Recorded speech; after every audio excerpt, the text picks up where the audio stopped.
What's going on, everybody? Mortem here, this time bringing you an update on Vrising and its very recent major content update called Secrets of Gloomrot. Vrising itself is a game that launched into early access this time last year that sees us taking on the role of a vampire, trying to survive a hostile world that has previously pushed vampires out of existence. Our goal is to gain power, hunt down other powerful creatures, gain their blood to learn new things, which sees us crafting our own resources, which includes everything from equipment to our very own castle. Now, this particular video is going to be focused more on the update we had, so if you want more information about the basics of the game, I have made a video on this previously that I'll try to link below, though for the most part, I imagine you'll get the gist of the game just from this video alone. But with that out of the way, let's actually talk about this update. Secrets of Gloomrot is a gigantic update to the game. I would say there's very little in the game that was not touched by this update in some way, and the actual patch notes are extensive, though I will link those below as well. However, because of the sheer size of this, we're mostly going to be focusing on the major updates and changes, so this video doesn't wind up being an hour long. Starting with the most sweeping changes, they've sort of revamped the actual map of the game. We are set in a large sort of static open world, static in the sense of exploration, that is, but pretty much every piece of the world saw a bit of a restructuring, so to speak, which was done in order to accommodate the new multi-level castles. We can build our castles with multiple floors now, depending on what you're playing online or multiplayer-wise. In a regular official server game, it's going to be either 3 or 4 floors that you can add, with a private server being able to go up to 6. And while that's a pretty exciting change all on its own, they also changed the way this works on the world map with the addition of territories. Previously, you would do this by setting essentially bounds within the building menu. You would kind of claim territory with a set tile. Well, that's been done away with. Basically, wherever you set your castle heart, which is what officially claims an area as yours, the area surrounding it, which will be highlighted on the map for you now, is claimed as your territory, which both simplifies that piece of the game while also enabling the castle system. Now, in order to build new floors, really all you have to do is simply build a staircase once you have a full castle built, that is to say, proper castle walls that have a roof, as the palisade walls simply won't do, as those don't formally make a building.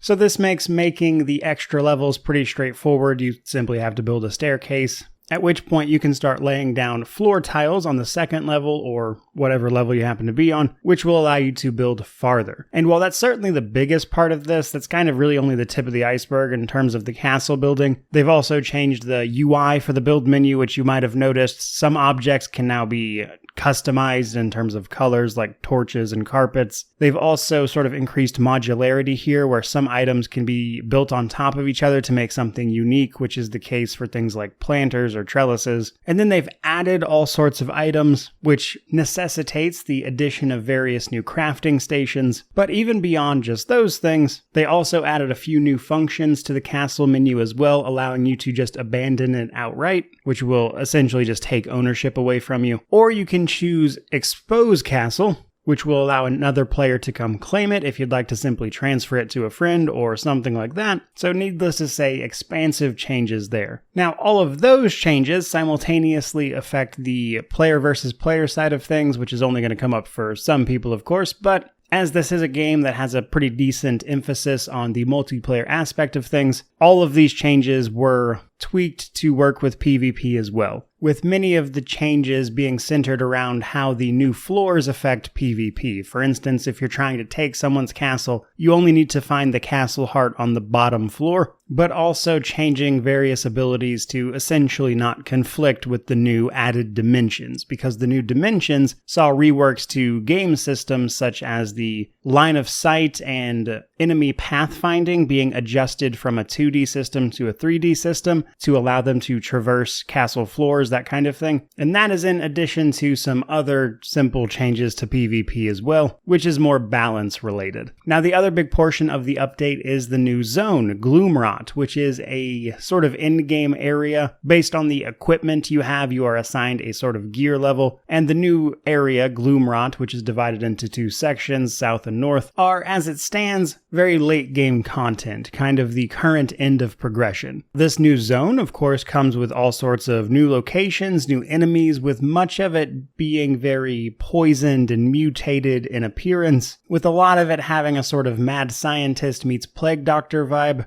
And it is certainly a very thematic area, though all of the other areas of the game, like I mentioned, have been altered as well. Some of them have new enemies, some of them even have new boss units which drop V-Blood that you'll need. So even just beyond the new in-game area, pretty much all of the earlier game areas have new stuff to offer as well. And speaking of V-Blood and new things, they moved away from the altar system they were using to track these guys down to where now it's just a menu you can pull up whenever. That also sort of groups them appropriately to aid progression. And speaking of progression, we saw several overhauls, so to speak, to various combat systems. The spells got updated quite a bit. There is the new addition of Storm Magic, but also a new UI here as well that will allow you to customize certain spells with various gems. That can alter the way they work a little bit. They've also added a few new weapon types, in addition to some pretty large rebalancing of the things that were here. And while a lot of that is what I would consider the major changes at play here, it is worth mentioning that this is really only scratching the surface, with the developers having changed and reworked tons of stuff on top of this. In fact, by their own count, roughly, there were about 14,000 changes implemented with this patch, all of which is free if you've already bought the early access, which is of course not everybody's cup of tea, but full price early access for this is like $20 and you are getting a substantial amount of game for that. And I think an update like this certainly proves their commitment to it. However, broadly speaking and simply put, this update is massive. It changes a whole lot of things for the better, which I've experienced personally after playing it for a little while. It is feeling much better since I played it last, and while I had always been looking forward to it, I'm definitely even more intrigued by what the 1.0 release is going to look like for this game now. But in the meantime, I think you get the gist. It's a very cool update. I think you should check it out. But regardless of all that, I hope you enjoyed the video. Don't forget to like, comment, subscribe, all that YouTube jazz. But either way, thank you so much for watching. I really do appreciate it. May you wander in wisdom and have an amazing day.